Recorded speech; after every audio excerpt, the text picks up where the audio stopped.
Quiero agradecer a los organizadores de la reunión, en especial las dos fundaciones, por la invitación a hablarles hoy. Les voy a dar dos charlas, una ahora, donde hablaremos de lo que estamos haciendo con los trasplantes de células hematopoyéticas y lograr adyuvar o aumentar ese tratamiento con células que promueven la mielinización. Y después, durante la tarde, daré otra charla acerca de lo que hemos aprendido de todo el área de trasplante que nos ha ayudado a empezar un programa de terapias para niños o bebés con asfixia neonatal, autismo y parálisis cerebral. Pero voy a empezar con un poquito de historia para orientarnos en el campo.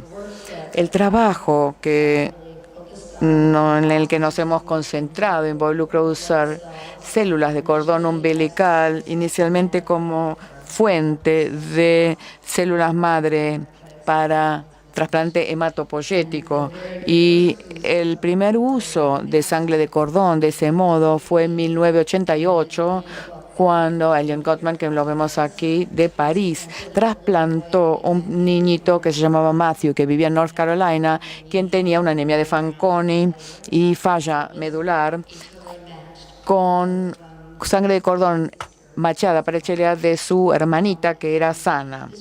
Esto fue realmente un primer experimento en un niño, en un ser humano. Las cosas en esa época eran bastante diferentes y no había demasiados datos animales o preclínicos. Había datos de laboratorio por Brooks-Meyer que mostraban que las células de sangre de cordón tenían más células progenitoras en cuanto a volumen comparado con la médula ósea, pero la verdad que nadie sabía con certeza si eso iba a ser exitoso.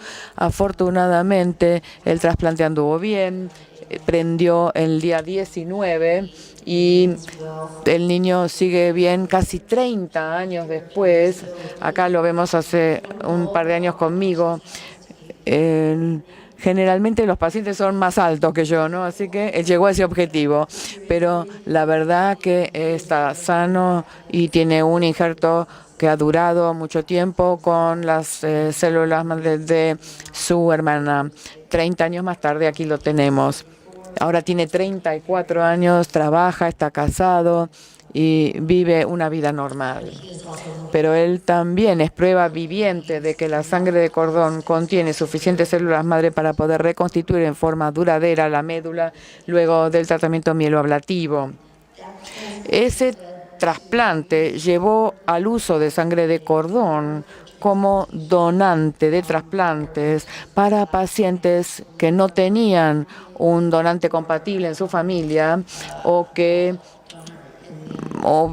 un donante no relacionado en los registros. Y se sigue usando la sangre de cordón de ese modo al día de hoy. Quisiera recordarles que la sangre de cordón no es como una bolsa de células madre. Si uno escucha a algunos de las gente que hace marketing, tal vez escuchen esas palabras, pero en realidad la sangre de cordón es como una bolsa de muchos tipos de células, algunas de las cuales son células sanguíneas madre y representan en realidad menos de probablemente 500.000 o 1.000.000 de las células presentes en la unidad de sangre de cordón. Hay también otras células en sangre de cordón que vamos a ver seguramente que se van a desarrollar en ciertos tratamientos en las próximas décadas. Algunas de estas son los precursores inmunes como las células NK, las células T, y ya hay tratamientos de terceros desarrollados por ciertas compañías que están usando estas células de sangre de cordón. Pero hoy nos vamos a concentrar en los monocitos en sangre de cordón, que representan alrededor de un 7% de la población celular en la sangre de cordón y que son muy diferentes de lo que son los monocitos adultos. En estos casos, las células son responsables de algunas de las acciones terapéuticas que voy a describir luego.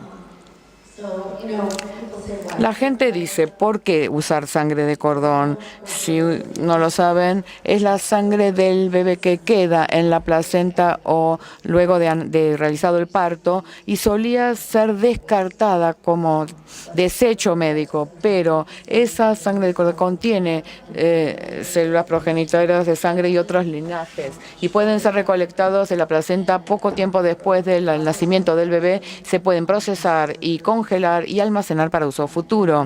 Hay muchas especificidades técnicas que hay que seguir para poder hacer esto apropiadamente, pero cuando se almacenan en forma apropiada, no podemos mantenerla en el freezer durante décadas. Igual se puede descongelar y generar células viables.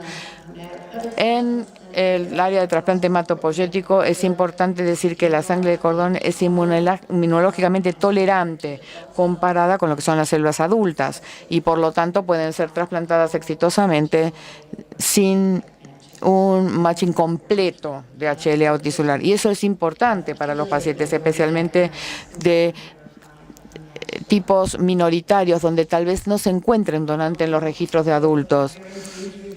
Una revisión breve de la historia. Después de aquel trasplante que mencioné en el 88 en Francia, el doctor Pablo Rubinstein, que estableció el primer donante no relacionado y un banco en 1992 fue eso, y lo hizo con un grant del NIH en los Estados Unidos. Y después en el 93 nosotros hicimos el primer trasplante no relacionado en el mundo en un pequeño con leucemia, con la unidad del banco del doctor Rubinstein.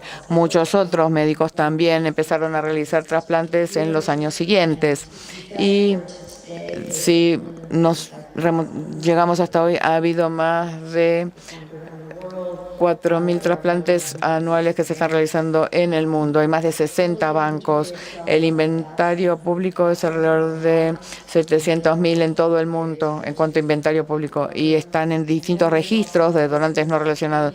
Y después hay un banco familiar donde cada familia puede decidir que va a guardar su propia sangre de cordón y le pagan a un banco privado para hacerlo. La estimación es que hay más de 5 millones de unidades de bancos familiares en el mundo.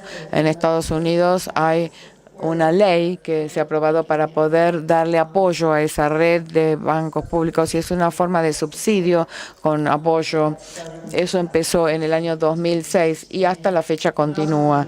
También en los Estados Unidos la FDA decidió regular los bancos públicos de sangre de cordón y los no relacionados y emitió guías para la licencia en el 2011. Ya hay en Estados Unidos 7 bancos con licencia autorizados. El mío también está autorizado con licencia en Duke, que es el Banco Público North Carolina. La estimación es que hoy en día hay 4 o 5 mil trasplantes de donantes no relacionados que se hacen todos los años en distintos lugares del mundo. Luego les voy a mostrar algunos nuevos usos que están surgiendo y algunos tratamientos en medicina regenerativa que pueden llegar a cambiar la demanda respecto de estas unidades. Algunas observaciones clave con el trasplante de sangre de cordón hematopoyético fue que, en primer lugar, podía sustituir como donante para trasplante allogeneico en todas las indicaciones estándar a lo que era el trasplante de médula en ese momento, o sea que cánceres hematológicos, fallas de médula, deficiencias inmunes congénitas, hemoglobinopatías como por ejemplo anemia de células falciformes y ciertas enfermedades metabólicas heredadas. Probablemente la observación más importante es que la dosis de célula es importante. No todas las unidades de sangre de cordón tienen la dosis necesaria para darle a un adulto típico. Ahora tenemos una idea de cuál es la dosis por kilo. El matching de HLA es importante, pero no tanto como la dosis. La reconstitución inmune es demorada porque tienen que reaprender las células todo lo que es el sistema inmune y lo hacen muy bien, pero lleva un cierto tiempo, más que si estuvieran trasplantando células adultas. Y que la enfermedad injerto versus huésped, que es una complicación que ocurre en el trasplante allogeneico, y que altera los resultados es menos cuando se usa la sangre de cordón como fuente. Todavía hay bastante controversia en los Estados Unidos, al menos acerca de usar la sangre de cordón en vez de otras fuentes de donantes, pero hay ciertos trabajos recientes que les voy a mostrar y que muestran que los outcomes son comparables en pacientes con leucemia a aquellos con los donantes no relacionados o relacionados con... Tal vez la recidiva leucémica puede ser menor con sangre de cordón que con otros tipos de donantes. También se usa la sangre de cordón para tratar toda una serie de enfermedades no malignas, en especial en niños. Todas estas enfermedades son bastante raras. Acá simplemente una lista de varias de esas enfermedades, incluyendo las metabólicas, de las que hablaremos nuevamente, que han sido trasplantadas con donantes de sangre de cordón. Mencioné que la dosis de las células es muy importante en trasplante de sangre de cordón. La diapositiva muestra que si la dosis celular es muy baja, como vemos aquí, con sangre de cordón en forma global, entonces puede tardar un par de semanas más en prender el injerto que otras fuentes de células. Eso en realidad es una parte, digamos, negativa de lo que es el trasplante de sangre de cordón. En niños pequeños no es tan importante esto porque son más pequeños y con respecto al tamaño corporal reciben una dosis más alta de células. Pero cuando uno necesita esperar esta demora en que prenda, entonces habrá mayor mortalidad en los primeros 100 días relacionada con el trasplante, lo cual por supuesto no es bueno. De manera que la gente que trabaja en trasplante de sangre de cordón está buscando maneras de mejorar esta capacidad de prender del injerto. Acá un trabajo del registro de los outcomes, de los desenlaces en los Estados Unidos y que muestra los resultados con match de HL o mismatch de 1 o 2 alelos. Y el mensaje importante acá es que las unidades tienen 2 a 4 mismatches de alelos AB de O beta 1, todos tienen resultados más o menos similares. Las unidades que tienen un match completo, lo cual es inusual, tienen mejores resultados, pero las unidades que tienen más de haplo mismatch no tienen tan buenos resultados. Afortunadamente, con el inventario actual, uno puede encontrar unidades bastante fácilmente en esta área. Y entonces a veces no hace falta usar los mismatches. Hay acá un trabajo de Barker de hace unos años que muestra en adultos con leucemia la sobrevida libre de recidiva en los primeros 5 años post-trasplante, comparando el trasplante doble de sangre de cordón con donante no relacionado con un match, las células adultas, o uno con mismatch, mostrando una ventaja en el trasplante de cordón en adultos con leucemia. Esto demuestra que el motivo fundamental por el cual el grupo de sangre de cordón tuvo mejor sobrevida libre de recidiva es que tenían menos recidivas. Y esto probablemente porque uno puede lograr superar el problema del mismatch de HL. Wagner y yo hemos liderado un estudio en Estados Unidos que se llamó una red de trasplantes y donde randomizamos niños con leucemia a que recibieran un trasplante de doble cordón o de uno cordón, pensando que la dosis doble podría ser mejor, sabiendo que en adultos para algunos trasplantes tienen que tener 2 cordones porque no pueden sino lograr la dosis suficiente con uno solo. El estudio, sin embargo, no mostró beneficio con doble cordón en la línea negra. En realidad, a medida que se agregaron datos, el cordón único evoluciona mejor cuando la dosis es adecuada, y esa palabra es importante porque hay menos enfermedad injerto versus huésped.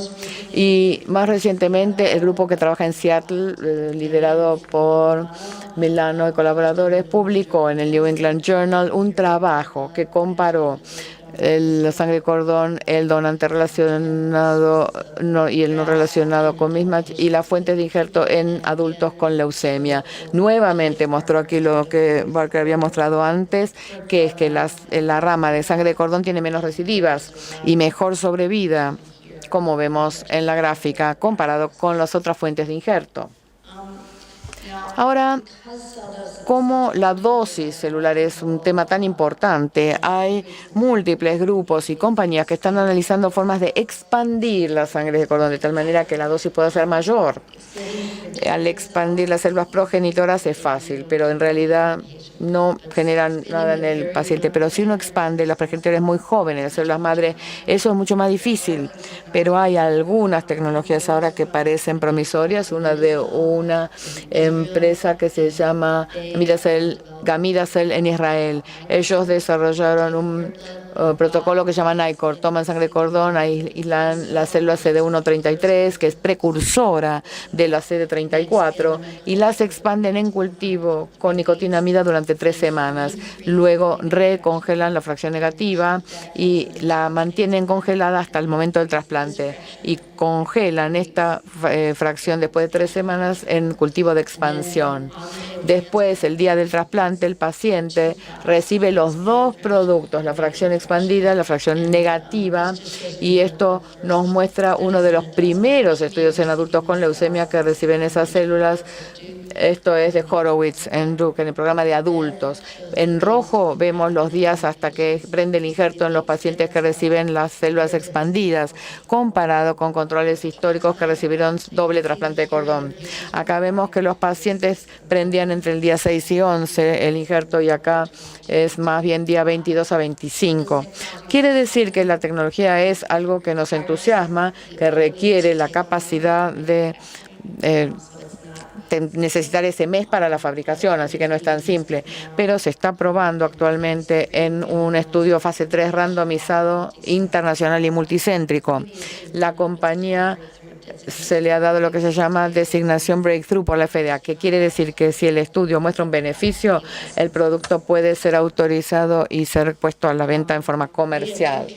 Nosotros en Duke hemos explorado el uso de esta tecnología para tratar niños con anemia de células falciformes que les cuesta encontrar donantes, o sea que podrían beneficiarse con sangre de cordón, pero no evolucionan bien con el trasplante de sangre de cordón cuando es una unidad habitual, porque tiene mucha falla de injerto. Y entonces usamos la tecnología en 11 pacientes, logrando que prendan bien. Pero este fue nuestra primera paciente, quien era una niña con múltiples secuelas de anemia de células falciformes y había tenido muchas crisis, no podía estudiar por el grado de discapacidad en su vida. Pero acá la vemos un año post-trasplante con NiCord y ha evolucionado bien. Ya han pasado 4 años desde entonces y ahora está yendo a la universidad. Así que esto parece facilitar el uso de sangre de cordón en forma exitosa en estos pacientes. También la sangre de cordón es una buena fuente de donación para niños con talasemia. Este niño se hizo hace un año el trasplante por beta talasemia mayor. El padre es médico y les pedí permiso para contar la historia de este paciente. En su propio equipo médico tenían cierta resistencia a hacerle un trasplante, pero él no quería que su niño tuviera que vivir con transfusiones crónicas. Entonces vino a vernos a Duke. Nosotros le hicimos el trasplante con un cordón cuando tenía 2 meses de vida y luego de terapia mieloablativa. Acá lo vemos a los 4 años y acá a los 8 y acá a los 15 años de edad. Y ahora también está yendo a la universidad. Pero lo importante es que ha aprendido, el injerto no necesitó más tratamiento para la talasemia y afortunadamente no tuvo secuelas de los otros problemas que pueden surgir con un trasplante allogeneico. Pero creo que llevar estos niños a trasplante cuando son bebés puede ayudar a corregir la enfermedad antes de que cause problemas y comorbilidades que hacen que el trasplante más adelante en vida sea más difícil. Ahora les voy a mostrar algunos de los otros usos allogeneicos de sangre de cordón que nosotros estamos empleando ahora. No voy a referirme demasiado acerca del trasplante porque el doctor Prasad nos va a hablar acerca del trasplante estándar utilizando sangre de cordón allogeneica para corregir ciertos errores congénitos del metabolismo. Les voy a mostrar algunos ejemplos, pero me voy a concentrar en la célula que nosotros llamamos DUOC, que es una célula microglial que se cultiva de sangre de cordón y estamos usándola para aumentar o ayudar en un trasplante estándar en niños con leucodistrofia. Acá les quiero recordar que la célula de la que yo voy a hablar proviene de los monocitos CD14 de esa población y que se está usando en conjunto con las células madre hematopoyéticas y un típico trasplante. Por muchas unidades están en una bolsa de doble compartimento, o sea que uno puede descongelar los dos compartimentos en distintos momentos y así puede tener más de un producto, pero que proviene de la misma unidad de cordón. Y voy a volver a este tema más tarde para explicarles. También hay que mencionar que la unidad de sangre de cordón tiene segmentos unidos y se pueden desprender para usarlos para test o para screening de enfermedad antes de que uno use la unidad actual. Les voy a mostrar algunos ejemplos de lo que es la capacidad regenerativa de la sangre de cordón. Acá tenemos el corazón de un niño que trasplantamos con MPC3 o San Filipo, que tenía una miocardiopatía que iba a ir a trasplante. Biopsiamos el corazón 6 meses después buscando células donantes y este niño era un varón, tenía una donante que era una niña y pueden ver acá con Whitefish buscando los miocitos que hay células donantes femeninas en este corazón. Y cuando estudiamos la biopsia encontramos que en distintas secciones podíamos ver hasta 14% de los miocitos que eran derivados de la donante. No estaban fusionados, parecían realmente estar como células individuales provenientes del donante y eso tiene un potencial para tratar cardiopatías. Esto no voy a detallarlo. También Wang en su grupo en Minnesota publicó que pudieron identificar islotes en algunos niños trasplantados en Minnesota que se murieron post-trasplante y en la autopsia se vio que se le analizó el páncreas y esto proviene de un niño con síndrome de Hurler que era una niña pero que recibió en realidad un injerto de sangre de cordón de un varón. Esto es 161 días después y podemos ver acá, miren las células de los islotes de varón en esta biopsia. O sea que hay muchas posibilidades que todavía necesitan más investigación y más desarrollo. En nuestro programa en la Universidad de Duke hemos trasplantado más de 350 niños con una diversidad de enfermedades por peroxisomas, por almacenamiento lisosomal y con trasplante de cordón con donante no relacionado. Esto lo hemos hecho en los últimos 20 años. Y Vinod va a mostrar los datos, pero yo solo quiero señalar que todos estos niños recibieron sangre de cordón de un donante no relacionado luego de terapia mieloablativa, que es realmente un procedimiento agresivo y riesgoso. Se tienen que quedar en el hospital 2 meses, viven cerca del hospital otro año más a veces, y la recuperación completa lleva 12 a 18 meses. Los niños tienen riesgo de enfermedad de injerto versus huésped o mortalidad relacionada al tratamiento. Hemos aprendido al principio ya que los niños que tenían enfermedad avanzada por leucodistrofia, o sea, que ya tenían un déficit neurológico importante, no evolucionaban bien con los trasplantes.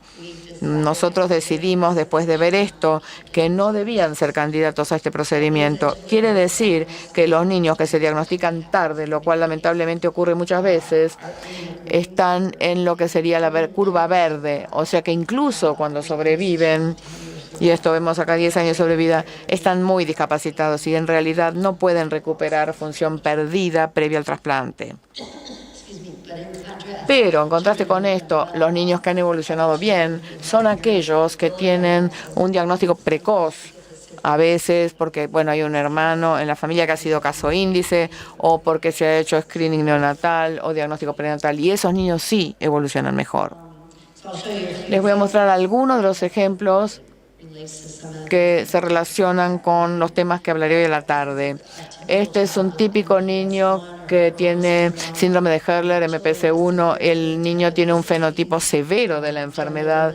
Generalmente no llegan a más de 5 o 6 años de vida y mueren por cardiopatía, pero con severo deterioro neurológico, incluyendo trastornos cognitivos importantes. Y esto es el coeficiente de inteligencia de niños que hemos trasplantado con MPC1 en Duke y que muestran que a lo largo del tiempo, acá la edad mediana de trasplante fue 16 meses, se están en otro lugar de la curva comparado con la línea roja, que son niños no afectados, pero empiezan a recuperar función a medida que pasa el tiempo. Acá un ejemplo de un niño 10 años post-trasplante que está evolucionando bien. Yo ya soy grande, así que puedo seguir. Muchos de esos los vengo siguiendo hace muchos años. Así que acá tenemos 2 niñas con Hurler que se trasplantaron al año de vida con sangre de cordón y que ahora están yendo al baile de la graduación. Y las 2 niñas ahora ya están estudiando en la universidad. Mi punto aquí es que, en primer lugar, están vivas. En segundo lugar, han logrado conservar función cognitiva, cosa que fue facilitada por el injerto. No fue algo temporario que después empeoró. Y, por supuesto, todos seguimos a estos niños porque la verdad es que no sabemos cuáles son los puntos finales ni sabemos cuánto tiempo podrán beneficiarse. Esto porque en realidad la información es relativamente nueva. Los niños no tratados, por supuesto, mueren mucho antes en el curso de la enfermedad. En cuanto a la enfermedad de Krabbe, es un poco más complicada la situación. Acá 2 hermanos que tienen enfermedad de Krabbe. El hermano mayor de ellos 2 falleció a los 2 años y medio de edad y a ellos se los diagnosticó por ese caso índice. El niño mayor tenía 10 meses de vida en el momento que se diagnosticó su hermano mayor y a él lo trasplantamos con signos mínimos de enfermedad. Y como ven, acá lo tenemos 12 años más tarde evolucionando bien. Su hermano menor se diagnosticó intraútero porque la familia quiso estudiarlo y se lo trasplantó a los 2 meses y medio de vida y también anda bien 12 años después. Él tiene cierta espasticidad en los tobillos, por lo tanto necesita férulas, pero no es un resultado perfecto. Pero por cierto que ninguno de estos niños hubiera sobrevivido si no se hubiera hecho el procedimiento. Nosotros en Duke hemos trasplantado alrededor de 15 niños que tienen o que se detectaron con Krabbe muy temprano en la infancia o en el embarazo o por screening neonatal y pudimos así aprender más acerca de los resultados de los trasplantes y son bastante variados. Algunos niños son casi normales. Acá esta niña que se muestra en 4º grado, ahora está en 7º grado y evolucionando bien. Pero algunos niños tienen discapacidad motora que se hace evidente en el 1er a 4º año de vida post-trasplante. Especialmente afecta la marcha con espasticidad en extremidades inferiores. Este es uno de los casos. Cuando analizamos las fibras de los tractos, estos bebés a los 2 días de vida, trabajo hecho María Escobar, que estuvo en la Universidad de North Carolina trabajando con nosotros, y vimos 2 patrones. El primero era un tracto espinal normal, donde en muchos niños ya hay un tracto anormal, no normal, a los 2 días de vida. Quiere decir que incluso si la trasplantamos enseguida, no podemos ya reparar el tracto que existe ya en el tracto espinal y por eso tiene dificultad en la marcha a los 10 años de vida. Y yo me he interesado mucho en desarrollar tratamientos que puedan ser agregados al trasplante, que puedan tal vez rescatar algo de los tractos ya dañados que tenemos ya en estos niños al nacimiento.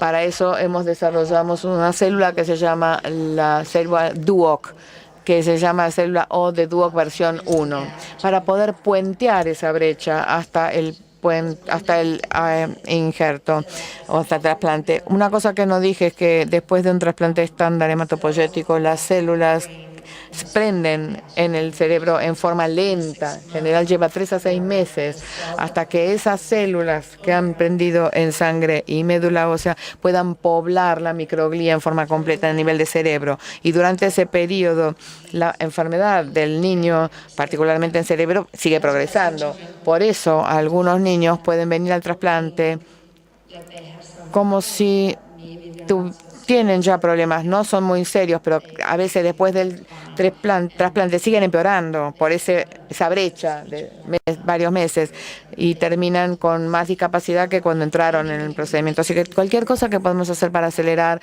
la forma en que prende el cerebro nos puede ayudar con ese problema. Volviendo entonces a mi imagen, acá utilizamos los monocitos de la sangre de cordón para obtener las células Duoc. Están puestas en cultivo a las 3 semanas, les los voy a mostrar en un momento, y tienen la capacidad de estimular la mielinización del cerebro en modelos preclínicos. Esta tarde les voy a mostrar cómo la misma célula, no en cultivo pero fresca, también puede aliviar la lesión hipóxica. La idea acá, en un paciente con Dravet que tenía 10 meses de edad al momento del trasplante con enfermedad avanzada y murió a los 21 meses de vida, examinamos su cerebro y pudimos mostrar cómo había aprendido las células donantes. Esta es una pequeña niña, el donante era un niño. Es el tejido cerebral lo que estamos analizando. Hicimos una tinción inmunohistoquímica que mostró el núcleo en azul y después analizamos los cromosomas X e Y dentro de las células y pueden ver que hay muchas en color verde que son los cromosomas Y en las células y esto es excepcional en el cerebro del niño. Esto es la corteza. Analizamos también el tallo encefálico, el cerebelo y los distintos patrones y distintas áreas, y vimos el mismo patrón. Algunos eran oligodendrocitos, vimos microglías, pero no encontramos ninguna neurona. Después pensamos poder cultivar estas células en el laboratorio, pasar la parte de que el trasplante tenga que prender, y trabajamos por muchos años para desarrollar la célula Duoc, que estaba en cultivo celular. Hicimos depresión de los eritrocitos y nos quedamos con las mononucleares, las hicimos crecer en medios de cultivo especiales y lo repetimos por un periodo y terminamos teniendo una célula que es muy similar a esta, y hemos estado buscando a estas células. Todas las células de forma distinta que ustedes ven tienen un mismo origen y, como ven, tienen un movimiento, fagocitan, tienen plasticidad, e hicimos más cosas para caracterizar este tipo celular, pero las cultivamos y las recolectamos en el día 21 con tripsina, las lavamos y después las pusimos en lactato de Ringer y le hicimos el trasplante al niño. Estas células no expresan marcadores de células T, pero sí marcadores de microglía, CD45 y CD14, entre otros. Teníamos que demostrar de alguna manera nuestra hipótesis y mostrar evidencia de que estas células iban a traer beneficio a estos niños, y modificamos esto con el modelo de Cooper-Soon para estimular la rehabilitación. En este modelo, los ratones se les dan un quelante de hierro y después de 5 semanas el cuerpo calloso se desmieliniza, y esto le muestra la evidencia inmunohistoquímica de cómo ocurre esto, donde tendrían que ver una mielina azul, acá se perdió, y con microscopía electrónica vean que los anillos de mielina han desaparecido y en su lugar, en rosa, lo que ven es una gran cicatriz de astrocitos. Pero cuando tomamos a los mismos ratones y les damos Cooper-Soon después de 5 semanas, les inyectamos las células Duoc en el cerebro y una semana más tarde vemos la remielinización con buenos anillos de mielina en el axón sin astrocitosis, y acá en verde son las neuronas que están sobreviviendo, en este caso en el cerebro del ratón. Esto ha sido publicado en el JCI el año pasado. El primer autor es Arjun Saha, si lo quieren buscar. Utilizamos este experimento como nuestro ensayo de potencia para que los fabricantes nos prestaran atención, porque cada vez que pedimos algo, ellos entonces hacen lo que nosotros pedimos. Otra cosa que pudimos estudiar es si estas células o no estimulaban la proliferación oligodendrocítica. Otra vez son cerebros de ratones donde poníamos lactato de Linger o las células Duoc-01, y en el cultivo con las células Duoc podíamos ver que los oligodendrocitos, que son endógenos del tejido, proliferaban. No estoy diciendo que son oligodendrocitos, digo que estimulan la proliferación endógena de los oligodendrocitos, y esto es para mostrarles a mayor aumento y la evaluación cuantitativa de las células. También analizamos el arreglo de genes, medimos CD14 en el cordón umbilical al día 0 y 3 semanas más tarde, y estos son casi 57.000 genes que ven acá, pero ven que los patrones son completamente reversos. Esto es el CD14 y esto es en cultivo con el DOC. Son distintos genes los que pudimos aislar, y esto puede explicar de alguna manera por qué se comportan de manera distinta que la CD14 en fresco, que no inducen la desmielinización. Y terminamos con otra hipótesis, que era la de los mecanismos de acción para el DUOC. Uno que mostramos es que si poníamos un reemplazo hormonal, y no tiene nada que ver con el proceso de la manufactura, algo acá, pero se podía fagocitar los detritus, y esto era importante en las enfermedades de almacenamiento porque tenemos acumulación de sustrato que causa algo del daño.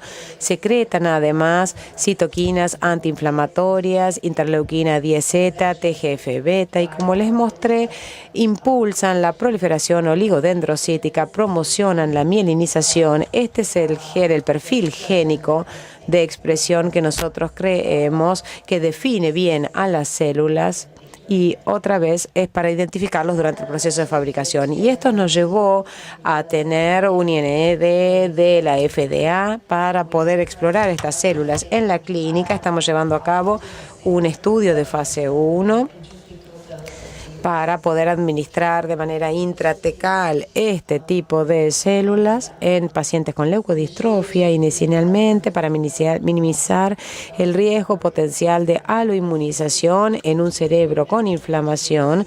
Elegimos fabricar las Duoc-01 del mismo donante que se utilizó para el trasplante de células hematopoyéticas estándar. De la manera que funciona, el niño se identifica y se evalúa y es elegido, y si son elegidos y pueden ser enrolados,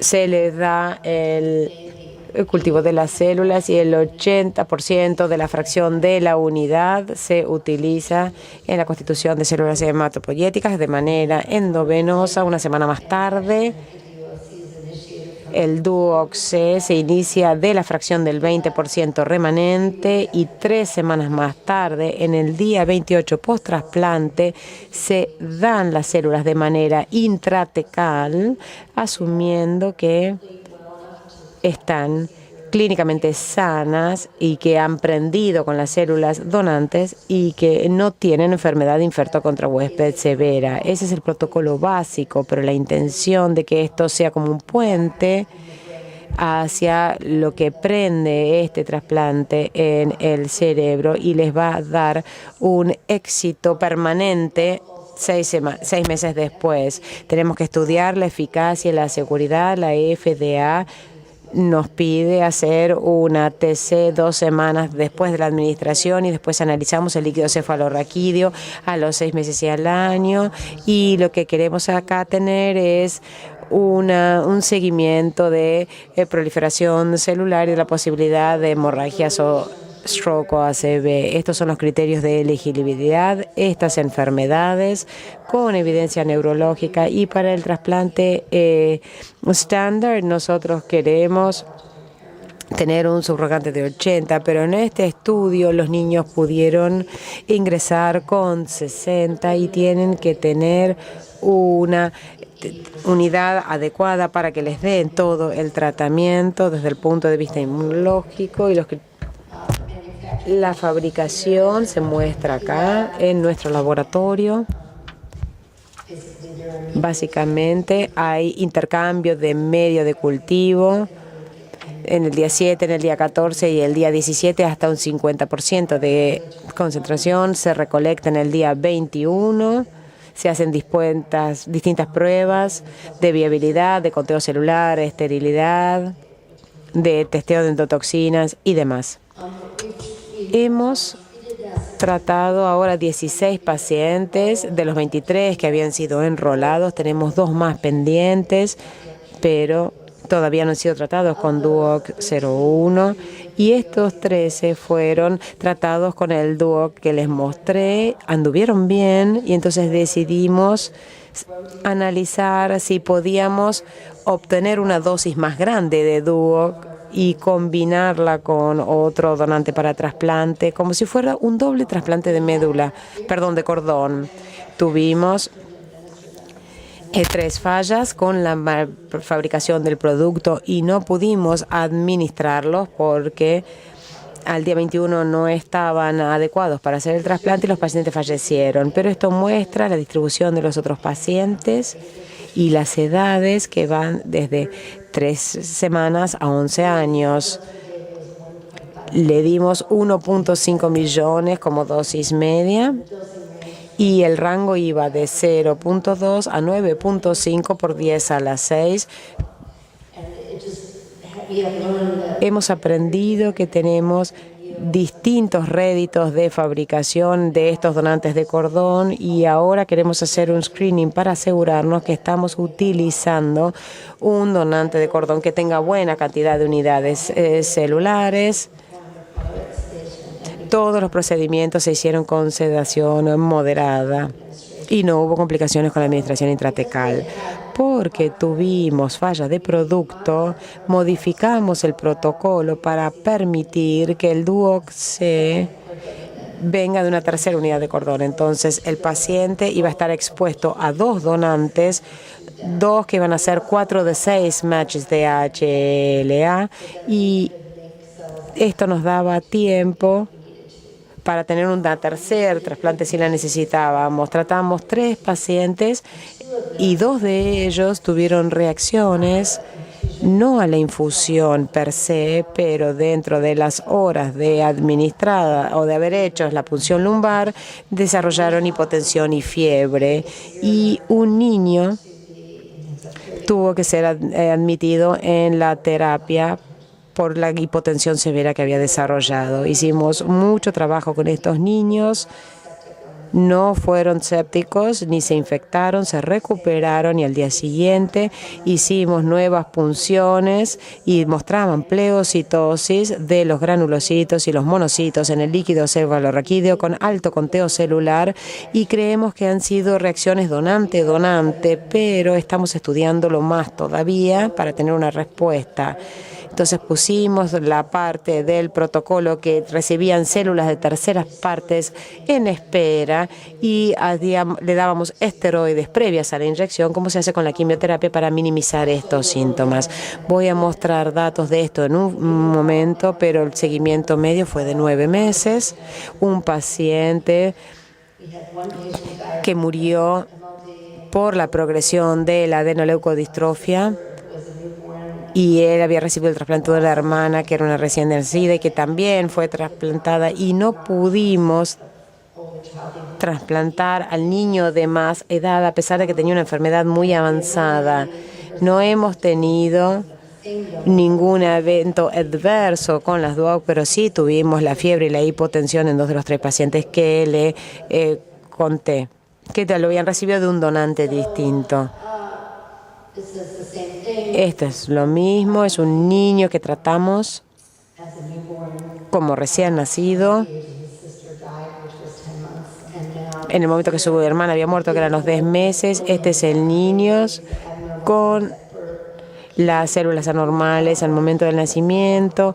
En realidad él anda bien, pero necesita ayuda para caminar. No ha sido un trasplante totalmente exitoso. Porque queremos agregar esteroides con cortisona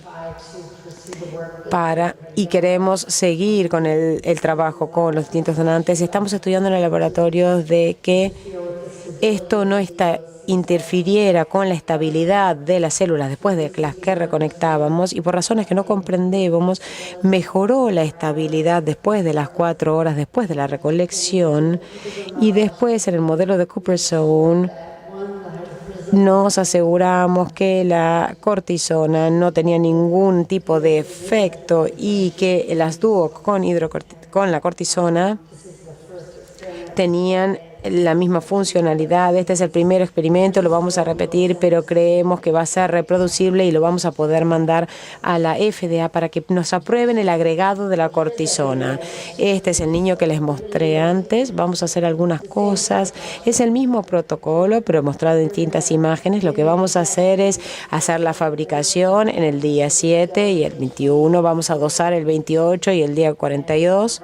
Y ahora estamos haciendo con 2 niños pendientes que vamos a tener las mismas células del donante para asegurarnos que no fue el tiempo de la infección lo que causó esta reacción entre donante y donante. Pero les da un poco de idea de lo que estamos haciendo, de nuestro trabajo. Creemos que la DOAC es un producto celular novedoso derivado del lineaje monocítico para expandir la cantidad de células para el trasplante.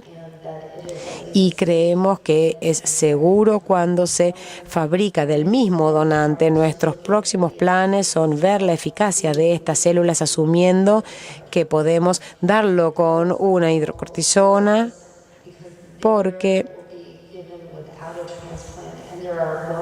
hay puntos muy bien establecidos acerca de la funcionalidad y con resonancia podemos ver y evaluar la eficacia. Y en estos niños yo no creo que podamos evaluar la eficacia de las variables del trasplante, y podemos, aun si un niño funciona bien, no sabemos si es por la DUO-C versus el trasplante. Entonces debemos desarrollar un modelo que sea como más limpio de alguna manera y que nos permita una evaluación más fácil. Y este estudio está siendo planeado en este momento. Yo voy a hablar más tarde acerca de otros trabajos, pero debo decir ahora que hablo de mi trabajo, pero tengo un gran equipo detrás mío que me ayuda y me apoya y que trabaja de manera conjunta conmigo. Y este es el resultado conjunto de todo nuestro trabajo. Y ello incluye tanto a los especialistas en trasplantes, a los clínicos, a la gente de laboratorio, a la gente que trabaja en el banco de cordón, a los científicos y todo el equipo que hizo acá con el grupo de Cooper y hizo la caracterización de la expresión de las células, y también a nuestros neuroradiólogos, nuestros neurólogos, estos grupos que voy a hablar de ellos a la tarde. Quiero mencionar también que la Fundación Julian Robertson ha esponsoreado de alguna manera parte de este estudio clínico y nos ha ayudado a la fabricación de las células dentro del laboratorio. Y sin ellos no podría estar hoy aquí parada frente a ustedes hablando. Estos son los 3 niños que llevamos a la FDA para poder hacer este protocolo y los trasplantes. Un niño con Krabbe, una de las niñas que les mostré en la fiesta de graduación, y este pequeño tiene adenoleucodistrofia que ha sido diagnosticado porque su primo fue un caso índice de la familia y a los 2 años y medio se lo trasplantó después de tener un astrocitoma que tuvo que ser resecado, y esto fue hallado de manera incidental. Pero él estaba presintomático en ese momento. Ahora está en secundaria, planeando entrar a la universidad, pero él se paró dentro de la FDA y les dio un testimonio que fue muy valioso acerca de las enfermedades metabólicas. Y yo les agradezco porque fue su testimonio que hizo que la FDA aprobara la indicación para este tipo de patologías. Y voy a terminar ahora y les voy a agradecer. Es difícil hacerlo.